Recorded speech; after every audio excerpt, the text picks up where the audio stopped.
Hi everybody, my name is Samuel. Welcome to our mid-class for the Bat Châtillon 12T. I just finished this grind to the 1390. Thought I'd make use of those 69 games of experience and give some tips and tricks if other people got stalled out on this with the recent on the track. This is what the Bat Chat looks like if you didn't know. Again, this is the tier 8 version. It's not the very cool tier 10. It's got the awesome looking middle oscillating turret. To me, these are some of the best looking tanks in the game. I think they look awesome. That's just my 2 cents on it. Looks even better with the cool camo. One thing you notice with the middle mounted turret, that your depression is going to suffer. So looking down, looking up a little bit, because we've got the back of the turret, it's going to go straight into the tank. It's pretty much limited. How does it compare to other tier 8 lights? Well, let's take a look. It's got good DPM. It's about 1700 DPM. This means in the mid to late game, which is when you want to be doing damage in your light tanks, sort of in the late mid, it's going to do well. 1700 DPM. The damage per shot is only 170. That's pretty awful, but it's got a 4-round clip with 2 seconds intra. So as far as that goes, we're looking at about 680 damage a clip, and it takes 6 seconds, to fire all those shots. Compared to the other tier 8 lights, it smashes the ELC, the LHM. The Bulldog actually has crazy DPM for the tier and what it is, but it's really because it's a medium pretending to be a light. Its camo rating is pretty trash. I put the Progetto 46 on here even though it's not a light tank, so when we get down to the camo section, there's something to compare it to instead of just only looking at light tank camos. Penetration for all of these lights is in premium rounds. The Bat Chat's premium rounds are only 3,800 credits a pop. This means they're pretty dang cheap. Please shoot premium in your tier 8 lights unless it's heat, and then make sure you have some on board. By the time you need to be shooting tanks, if you can't pen them because you decided to cheap out and you said, well, I'm a light tank, you're actually hurting your team. 40 to 60% of the maps, depending on rotation. These are made up numbers, but my perspective are pretty garbage for lights. So gosh darn it, if you get one of those maps, you need to be able to pen tanks frontally if it's at all possible. As far as a rate of fire, this is pretty much irrelevant. It's a clipped vehicle. We talked about the 4. Gun handling is good. Its dispersion is 0.34. This isn't bad at all. For a light, doesn't faze me a bit. The aim time 2.06 is so-so. It's not fantastic. And it's sort of in the worst end of the tanks that we're looking at here. The Bulldog, again, with the cozy American gun handling, absolutely smashes. Looking at the traverse or dispersion, 0.12, amazing on the Bulldog. We're actually 0.14, which is not bad at all. Basically, you're not going to get punished with driving around too much with this tank. Depression is only -6. That's horrific on a middle mounted tank. Even on maps like Ensk, Runeberg, as you go up little divots in the terrain, you're going to have trouble shooting tanks. It's super embarrassing. It's super annoying. And you're going to deal with that constantly on the Bat Chat. So be aware. That's something you'll for sure bump into. Goes 68 kilometers an hour forwards. It hits that speed no problem. It's got great specific power. It's got great traverse. Its ground resistance is okay. Not amazing, but it's okay. Nothing that you're going to write home about. Hull armor is nothing. Shrek TVPs are going to blow you up. Anything with HE is going to blow you up. So be ready for that. Same on all the lights. And it's got 1000 HP. What's cool about this is it actually has more HP than an even 90. So if you get stuck in a really awkward trade situation, you've got or right about the same clip damage, but you actually have a faster total clip reload.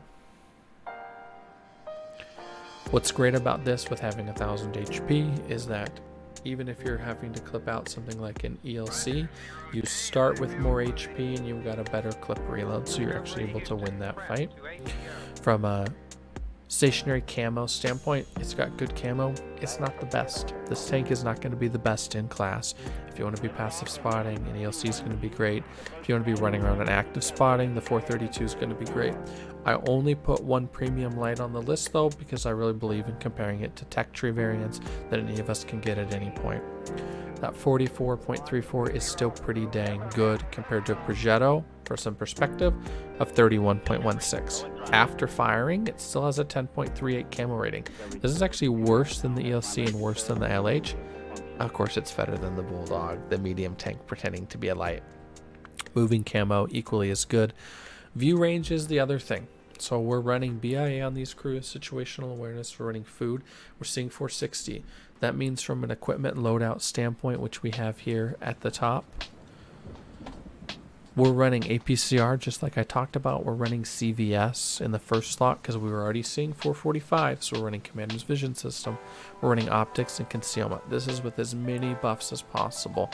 This is what we're seeing on it. From a gameplay perspective, again, we're countering out the light tanks or the initial tanks in the beginning, and then we're flexing into battle mode in the middle to later part of the game. Unless you're top tier, then you want to get involved just a bit sooner. Don't get stuck in the trap of playing passive just because you're a light tank. Hope that these stats made sense. Let's check out some gameplay and see what you guys think. Enjoy, and hopefully your grind has gone or will go as equally good as mine did. And welcome to our replay example of what we just talked about. We got pretty lucky here. We actually got Malinovka on encounter. I love this spot here for an initial light up. If you haven't tried it, definitely do. Right now I'm on a mission for tracking damage for tanks, so I'm going to kind of continually try to keep this VK tracked. What's really nice is that the heavies generally get lazy coming up the hill, and then we're able to punish them right in here. This is exactly like when I talked about setting up for an initial to punish the over-aggressive tanks. Something like an E25 becomes really problematic for us if he's able to get in the bush, but I can keep him perma-lit here. There's no way for him to play the backside there, which is fantastic. Now it's just a waiting game. We're going to sit around, try to get some more lights as they go up the hill, and eventually we will flex. See the straggler with this heavy that got lazy? He didn't get a great spawn, to be my guess. Now he's trying to get on the hill, so we see him at 393.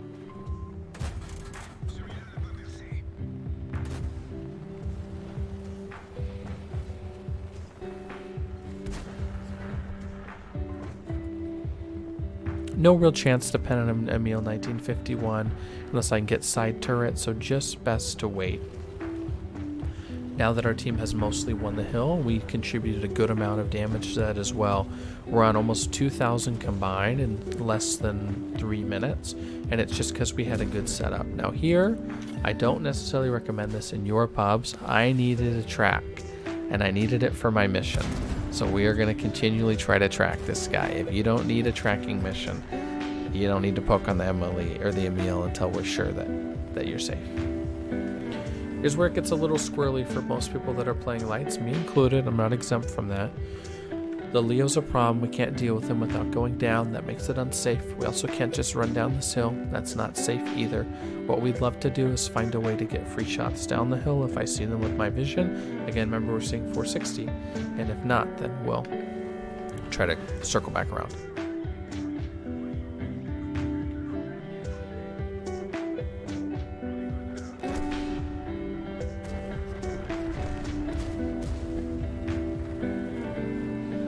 Here's our little bush spot, seeing if we get any spots, because we'll outlook this T-44. No dice. Since the heavy tank died in the low ground and the Leo died, it does free me up to move. We get our Tiger P spot, and then as we just run around, I don't need to commit to him. Tons more spotting damage from that.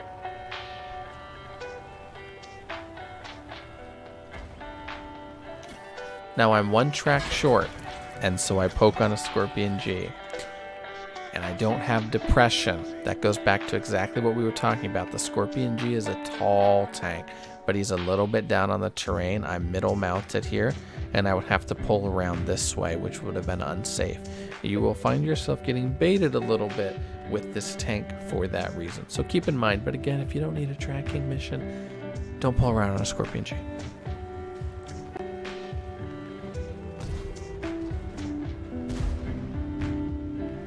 We're just going to stay tucked in. There's no reason to poke here. We don't need to go anywhere.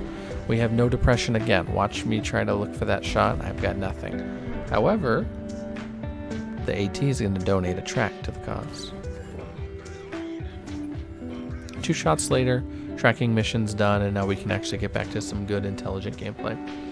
It's hard to run down the slope.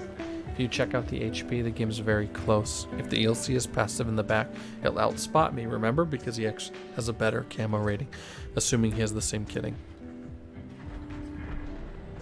SMB gets extremely YOLO, which allows me to move up. This is kind of how you need to run it when you're a late game light tank. You look, we're actually down a little bit of HP, and none of our tanks are in a too amazing position. 2 of their tanks are arty though, so my rationale is we'll clear out the arty. If we didn't have my light tank alive at the end here, we would for sure lose this game. There's absolutely no doubt in my mind. The reason being is we just don't have the camo rating to get through the enemy tanks. They're going to sit in the back. The AT is going to hide in the bushes. We're never going to see him. The ELC is going to flank. And you guys will kind of see that play out here. I'm wanting to find the ATA, and that's my responsibility as the light here. If I can't find him, though, the next best option is to get safe, pick off 1 more tank.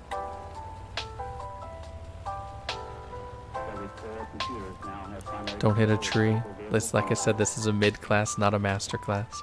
Don't hit a tree. Looking for the AT again. The ELC kills our Emil. He's up to 6 kills. He's having a great game. There's the AT lit in the low ground. I've got to ignore him. And we go ahead and we do a full aim. We can't miss. We don't want to miss. Aim, aim, aim. And we didn't penetrate. That gets pretty awkward. Thankfully, the next shot goes through. Now we see that the game's getting pretty spicy. We've got an AT. Our enemy ELC is a ninja. And the AT's full health. For comparison, health on my team is I'm at 273 after that scorpion poke, and then I've got 2 tanks that are getting low. No big deal though. We're going to bush up. Again, mid to late game, you've seen the whole gameplay here, is that we push up. We try to get some damage in. I wouldn't even come close to penning with AP, so if I'd had AP in this clip right here, I would have guaranteed my team a loss. This is just an example of why it really does matter. We saw the 1 bounce with AP CR anyway, is what I should say, AP CR. I've got a Tiger 1 that's a baller. He's playing. I'm going to go ahead and look for the CLC. This is the game that I realize what my average damage is. ELC is on the flank. Look at me with no depression, no depression, no depression. Very awkward. In my mind, this guy has 396 HP. I can low roll 2 shots at 240 and still kill him. That's my rationale. You and me both know, and I didn't know, that I only do 170 damage a shot. So I play this like I'm going to do 240.